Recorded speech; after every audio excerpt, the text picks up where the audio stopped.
भैया ट्रंप के 50% टैरिफ के बावजूद भी हमको तो अपने देश की इकोनॉमी पर भरोसा है, लेकिन मुझे लगता है हमारे साथ साथ एफआई को भी बड़ी जल्दी वापस से भरोसा आ गया है।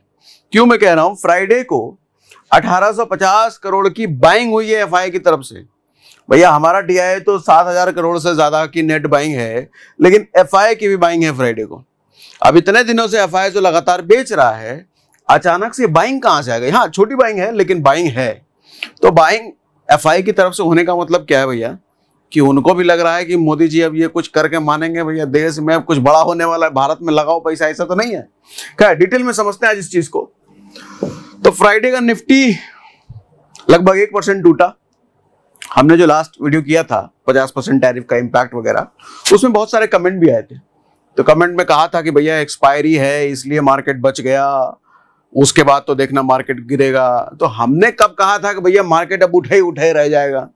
टेम्पररी फेज में, शॉर्ट टर्म में हमने ये तो कहा ही ना कि भैया दिक्कत आएगी मार्केट में, और वो दिक्कत आज दिख गई। अभी हो सकता है कि दिक्कतें और बढ़े, ये भी हो सकता है।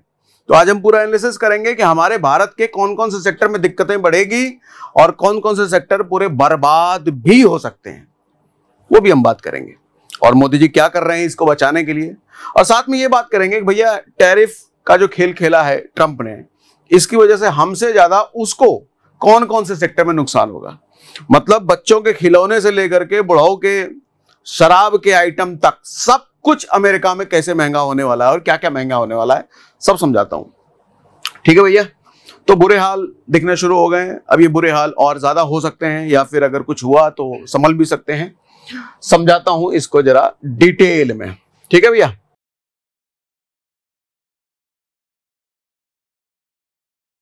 ट्रम्प टैरिफ से बाजार में हो गई घबराहट, नहीं घबराहट, ये वो वाला रील वाला हो गया, घबराहट, सनसनाहट, भरभराहट। तो घबराहट शुरू हो गई है भैया। भारत के पास नेगोशिएट करने के लिए 21 दिन का अभी भी समय है, लेकिन मुझे लगता है 21 दिन का समय दिया ना, 28 अगस्त से वो फाइनल ट्रम्प करेगा। लेकिन मुझे नहीं लगता कि अब भारत नेगोशिएट करने के मूड में है, क्योंकि अगर आपने मोदी जी का भाषण सुना होगा, इतना बोल्ड स्टेटमेंट और इतने गुस्से भरे फेशियल एक्सप्रेशन के साथ उन्होंने जो दिया है कि अब नेगोशिएट नहीं करेगा भारत, किसान ज्यादा प्रिय हैं वगैरह वगैरह, मुझे नहीं लग रहा कि अब भारत नेगोशिएट करने वाला है। ट्रम्प तो देखो भैया पलटू राम है, वो सुबह कुछ और बोलता है, दोपहर को कुछ और बोलता है, शाम को कुछ और बोल देता है, एक ही दिन में वो 3 बार पलटी मार देता है। उसकी बात का तो भैया कोई भरोसा है नहीं, लेकिन हमारे भारत के बात का तो भरोसा है। तो मुझे नहीं लग रहा मोदी जी अब पलटेंगे, मोदी जी अब नेगोशिएट करने वाले हैं। और अगर इन्होंने नेगोशिएट कर लिया तो फिर वो बात हो जाएगी भैया इतनी बार हमने धमकी खाई, इतना उसने हमको सुनाया और हम फिर पहुंच गए नेगोशिएट करने। तो मुझे नहीं लग रहा है। तो खैर, तो मार्केट को भी अब मुझे लग रहा है समझ में आ गया कि भैया 50% टैरिफ के साथ अब रहना पड़ेगा। कौन से सेक्टर पे होगा सबसे ज्यादा असर? सबसे भैया ऐसे सारे सेक्टर्स पे असर होगा। कितना कितना असर होगा वो भी बताऊंगा। जो लेबर इंटेंसिव सेक्टर है, मतलब मैन पावर जिसमें ज्यादा लगता है, लोग ज्यादा लगते हैं मैन्युफैक्चरिंग में, बनाने में या सर्विस में, उस पे भैया बहुत बुरा असर पड़ेगा। क्यों, समझाता हूं। उनमें से हो गया टेक्सटाइल पे फर्क पड़ेगा, क्लोथिंग पर पड़ेगा, गोल्ड डायमंड प्रोडक्ट पर पड़ेगा, क्योंकि सब में man power, heavy man power लगता है काम करने के लिए। भारत के ये सब प्रोडक्ट कंपीट नहीं कर पाएंगे, क्योंकि ये सब बहुत ज्यादा महंगे हो जाएंगे। क्यों मैं कह रहा हूं भैया, इंडिया पर आप देखो 50 से 60% टैरिफ। अब आपको हो गया 50% लगाया, 60 कैसे? क्योंकि टैरिफ के ऊपर भी कुछ चार्जेस वार्जेस होकर के ये 60 तक पहुंच जाएगा, ये बहुत सारे आइटम। बांग्लादेश पर सिर्फ 20 है, वियतनाम पर 20 है, कंबोडिया पर 19 है, अपने पे सबसे ज्यादा लगाया है। मतलब सारे सबसे ज्यादा खुन्नस उसको भारत से ही है। भारत, यूएस है भारत के कपड़ा निर्यात का 33% बाजार। मतलब हम जो टोटल कपड़ा जहां भी हम बेचते हैं ना, सबसे ज्यादा हम, मतलब 30% अकेला हम यूएस को बेचते हैं। तो समझ लो वाट लग जाएगी उस इंडस्ट्री की। गारमेंट टैरिफ बढ़ा है भैया 13.9 से ये चला जाएगा 63 पॉइंट, 13 से 63 कहां गया ये। नॉन क्लोथिंग फिनिश गुड्स अगर देखोगे तो ये यूएस को हम 3 बिलियन का एक्सपोर्ट करते हैं। भारत के कुल मिडअप टेक्सटाइल एक्सपोर्ट का 48% जाता है अमेरिका को सिर्फ। मतलब अब टैरिफ 9% से सीधा 59% पहुंचेगा इन चीजों पर। अच्छा, थोड़ा डिटेल में बताऊंगा कौन कौन से सेक्टर इंपैक्ट हो गए, कितना कितना, थोड़ा सब्र रखिए।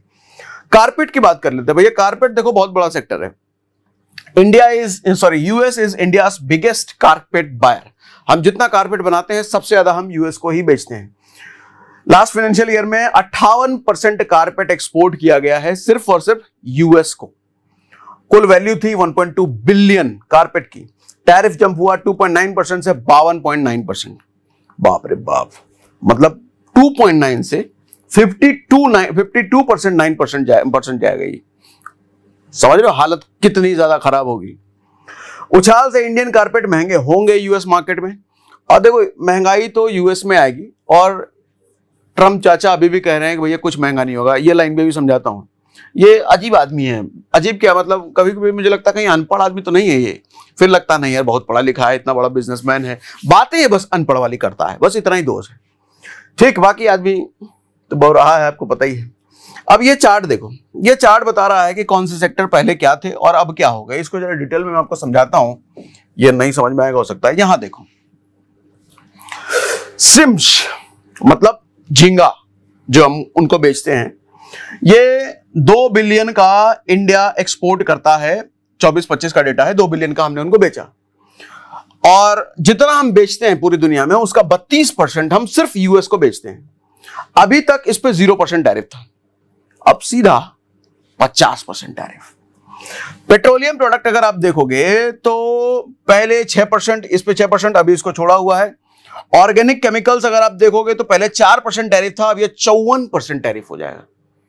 मतलब 50% टैरिफ लग गया तो कई बार हमको नहीं समझ में आता था, लेकिन अब समझ में आएगा भैया 4% से सीधा 54%। अच्छा, हमारे सामान तो वहां जाकर के महंगे होंगे, मतलब हमारे जो एक्सपोर्टर्स हैं उनको दिक्कत आएगी, वहां सामान कम बिकेगा। लेकिन जरा उनके बायर्स का सोचो, कहां वो 4% एक्स्ट्रा, 4% का 54% होगा, मतलब उनके लिए कितनी महंगाई बढ़ रही है, उनको माल खरीदने में कितना दिक्कत आएगा। उनकी हालत हमसे ज्यादा टाइट होने वाली है, मैं दिखाता हूं ना आपको। फार्मास्यूटिकल्स अगर आप देखो तो भैया अभी छोड़ा हुआ है, फार्मा का छोड़ा हुआ है। कारपेट अगर आप देखो तो 2.9% से 52% हो जाएगा। इसी तरीके से ये पूरा चार्ट है, आप ये वेबसाइट पे जाकर के देख सकते हो, पूरा डेटा इन्होंने सेक्टर वाइज करा है। मतलब लगभग बहुत सारे सेक्टरों की वाट लगने वाली है बुरी तरीके से, और अपने से ज्यादा उनकी लगेगी।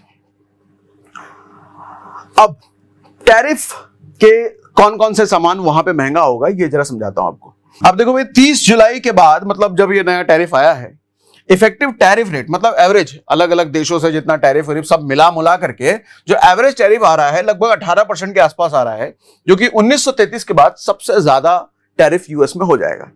अब इस टैरिफ की वजह से शॉर्ट रन में 1.8% प्राइस लेवल हर चीज का वहां पे बढ़ जाएगा, ये एवरेज है।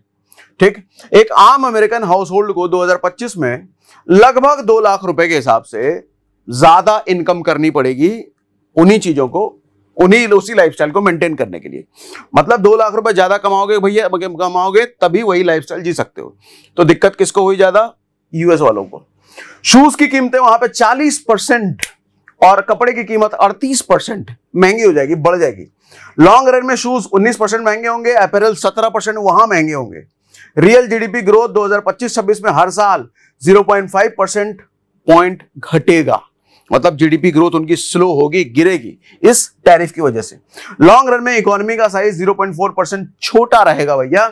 सालाना 115 बिलियन का उनको नुकसान होगा इस ट्रम्प चाचा पगले की वजह से। अब टैरिफ की वजह से अमेरिका में रोजमर्रा की चीजें कौन कौन सी महंगी होगी, जरा ये भी समझो। देखो, डोनाल्ड ट्रम्प का कहना है कि इस टैरिफ की वजह से कीमतें नहीं बढ़ेंगी। तभी मैंने कहा कभी कभी डाउट होता है आदमी पढ़ा लिखा भी है भी कि नहीं, लेकिन बिजनेसमैन है, पढ़ा लिखा था, है, बस बात अनपढ़ वाली करता है। भैया टैरिफ से अगर कीमतें तुम्हारे यहां पे महंगी नहीं होंगी तो लगा ही क्यों रहे हो टैरिफ? फिर लगाने का फायदा ही क्या है? लगा तो इसलिए रहे हो ना कि जो भारत का माल वहां पहुंच रहा है वो महंगा हो जाएगा, इसीलिए लगा रहे हो। और फिर अगली लाइन ये कह रहे हो कि टैरिफ से कोई कीमतें नहीं बढ़ेंगी। तो दोनों बात तुम ही बोल लो, फिर ले कर लो तुम ही सारा, ठीक है। अब हकीकत यह है कि महंगाई तो बढ़ेगी, टैरिफ की वजह से चीजें सच में वहां पे महंगी हो भी रही हैं और होंगी भी। तुरंत महंगाई भले हो सकता है ना बढ़े, क्योंकि माल स्टॉक भी किया हुआ रहता है, पुराना माल उनके पास स्टॉक भी होगा, 2 महीने 3 महीने साल भर जितना भी स्टॉक रखा हो, तो उन पे तो महंगाई नहीं बढ़ेगी। लेकिन जैसे ही माल नया जाएगा वो महंगा होगा वहां पर। अब कौन कौन सी चीजें महंगी होंगी? कंप्यूटर और इलेक्ट्रॉनिक्स। भैया कंप्यूटर और इलेक्ट्रॉनिक्स का सामान जो यूएस में जाता है वो चीन, मैक्सिको, ताइवान, वियतनाम, मलेशिया और इंडिया से वहां पे जाता है। टैरिफ रेट्स चीन पर 30% है, कंप्यूटर लगभग 20%, ताइवान ये सबसे जाता है। तो पहले 10% था, अब 19-20% हो जाएगा, क्योंकि अलग अलग देशों से अलग अलग टैरिफ के अकॉर्डिंग वहां माल पहुंच रहा है। भारत से जो माल पहुंचेगा कम से कम 25% टैरिफ उस पर भी जाएगा। पूरा कंप्यूटर भले ही नहीं, लेकिन अलग अलग पार्ट्स हम वहां पे भेजते हैं जिस पर अलग अलग टैक्स लगता है। तो कुल कीमतों में वहां पे 1.5% के आसपास महंगाई हो जाएगी मोटा मोटा। अब इसको कैलकुलेट करने मत बैठ जाना किसने पे कितना लगेगा, भैया ये डेटा है, तो ये डेटा ही मैं आपको बता रहा हूं। अब कपड़े की बात किया जाए तो अगले कपड़े आते हैं वहां पे चीन, वियतनाम, बांग्लादेश, भारत, इंडोनेशिया से वहां पे यूएस में अगले कुछ सालों में 36% तक, लंबी अवधि में 18% तक महंगे हो जाएंगे वहां पे। मतलब शॉर्ट टर्म में इंपैक्ट तो ज्यादा बुरा होगा और लॉन्ग टर्म में इंपैक्ट थोड़ा कम बुरा होगा। ठीक, घड़ियां की बात करें जो स्विट्जरलैंड से आती है भैया, 39% टैरिफ तो उन पे भी लगा रखा है ना, छोड़ा तो इस आदमी ने किसी को भी नहीं ना, पगला बौरा आदमी सब पे टैरिफ लगा दिया है। जूते भैया ज्यादा आते हैं वहां पे चीन, वियतनाम, इंडोनेशिया से, जो कम से कम 19% वहां महंगे हो जाएंगे। शराब, ट्रम्प नहीं पीता शराब, ये बात है भैया। अमेरिका के शराब मार्केट 35% हिस्सा इंपोर्टेड शराब से भरा हुआ है, मतलब इंपोर्टेड शराब वहां पे ज्यादा पहुंचती है। 10 से 15% शराब भी वहां पर महंगा हो जाएगा। फर्नीचर वियतनाम और चीन से आता है, तो उन पे जितना टैरिफ होगा उसके अकॉर्डिंग फर्नीचर भी महंगा हो जाएगा। खिलौने चीन और वियतनाम से आते हैं, उसके टैरिफ के अकॉर्डिंग वो भी महंगा हो जाएगा। तभी मैंने कहा कि खिलौने से लेकर के शराब तक सब महंगा होगा अमेरिका में। अब भारत के पास क्या ऑप्शन है? देखो भैया, भारत का भी नुकसान होगा। तो भारत तो चाइना चल दी है, मोदी जी 2019 के बाद अब जा रहे हैं चाइना बातचीत करने के लिए, ठीक है। और यूके के साथ फ्री ट्रेड डील हो चुकी है। तो कुल मिलाकर के मुझे यह दिख रहा है कि अब भारत भी अपना एक दरवाजा, अगर यूएस का दरवाजा बंद हो रहा है, उस दरवाजे में दिक्कत हो रही है, तो 5 अलग अलग दरवाजे तलाशने इमीडिएट बेसिस पे शुरू हो गए। चाइना जाने का डिसीजन तुरंत ही अनाउंस हो चुका है। ये 19 के बाद कभी गए ही नहीं थे, अब जा रहे हैं। तो बेसिकली आप इस पूरा माहौल देखो तो चाइना भी यूएस का दुश्मन, और हमको खामखा दुश्मन बना लिया उसने, हम तो थे भी नहीं। तो चाइना और भारत के बीच अगर कुछ डील होती है, कुछ अच्छी डील होती है, तो यूएस का एक रिप्लेसमेंट मार्केट हो सकता है हमारे लिए तैयार हो जाए। चाइना तो वैसे दुनिया का सबसे बड़ा मैन्युफैक्चरर है, लेकिन क्या पता हमसे कुछ माल अगर हम चाइना एक्सपोर्ट करने लग जाएं, तो यूएस भेजने के बजाय हमारा माल कुछ चाइना चला जाए, कहीं और चला जाए, तो यूएस का रिप्लेसमेंट एक तैयार हो सकता है। देखो, आपदा में अवसर तो ढूंढना पड़ेगा ना, मोदी जी खुद ही कहते हैं आपदा में अवसर ढूंढो। तो एक जो ये धमकी दे रहा है, एक कब तक इसकी सुनते रहे? आज धमकी कुछ और दे रहा है, कल कुछ और देगा, परसों कुछ और देगा। तो अलग अलग मार्केट्स तो तैयार करने पड़ेंगे ना, जहां हम अपना माल बेच सकें, जहां से हमारी कमाई होती रहे। तो ये सब ऑप्शन भैया तराशा जा रहा है। अगस्त के अंत में रूस के राष्ट्रपति पुतिन भी भारत आ रहे हैं। इसके बाद ब्राजील के साथ भी जल्दी समझौता हो सकता है। तो अलग अलग मार्केट एक्सप्लोर किए जा रहे हैं भैया, तो ये अच्छी बात है। और शायद यही सब देख कर कहीं एफआई तो वापस तो नहीं आ गया इन्वेस्टमेंट करने के लिए। खैर मजाक की बात है, लेकिन अभी मार्केट का मूड खराब रह सकता है शॉर्ट टर्म में। देखना ये कि मोदी जी अब क्या करते हैं देश की इकोनॉमी को और बढ़ाने के लिए। डीआईआई फिर भी लगा पड़ा है आज भी, मतलब फ्राइडे की बात कर रहा हूं, एक अच्छा खासा इन्वेस्टमेंट डीआईआई ने किया है, जो मैंने आपको फिगर दिखाया है। डीआईआई पूरी तरीके से मार्केट को अपने कंधे पर लेकर के उठाने की पूरी तैयारी में है। सरकार भी सपोर्ट कर रही है, बट शॉर्ट टर्म में क्या होगा ये देखने लायक होगा। लेकिन लॉन्ग टर्म में मैं टेंशन फ्री हूं मार्केट को लेकर भैया। लॉन्ग टर्म में भारत की इकोनॉमी रॉकेट है, भागेगी भागेगी। बाकी ऐसे एनालिसिस छोटे छोटे रिपोर्ट के फॉर्म में मैं आपको अपने टेलीग्राम चैनल और व्हाट्सएप चैनल पर भी शेयर करता रहता हूं, जिसका लिंक हमने डिस्क्रिप्शन में दे रखा है। वो तो पता ही है आपको, लास्ट में मैं बोल ही देता हूं। बाकी आज की वीडियो में इतना ही भैया, बाकी मिलते हैं बाद में।